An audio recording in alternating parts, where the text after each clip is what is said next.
Barely 48 hours after the Ministry of Health banned food hawking and closure of food vendors in the country's capital, the government has closed Jacaranda Hotel in San Valencia after following claims that the two offered catering services at events attended by participants who were later hospitalized with cholera-related symptoms.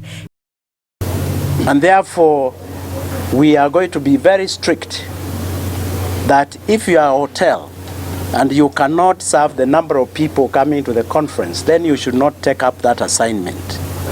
And if you do, and you want to outsource, you should report to the City Public Health Department 14 days in advance so that people can go and check the source of that food.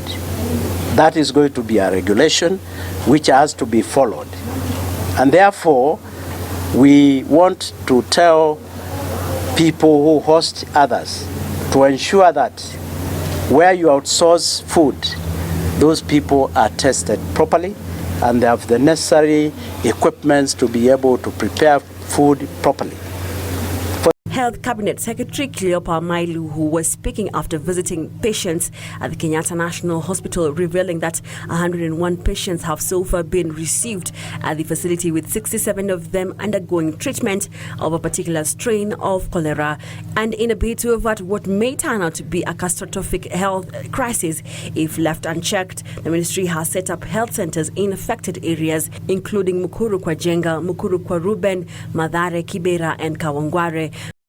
Now, to deal with this matter, we are going to set treatment centers within the estates I mentioned, because the treatment can be carried out at that local area to avoid transportation of patients.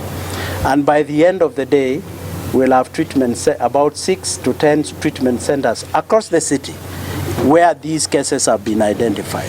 Mailu further said 12 counties have been affected by the outbreak, with Nairobi and Garissa the worst hit. The members of the public, we request you to be vigilant and to avoid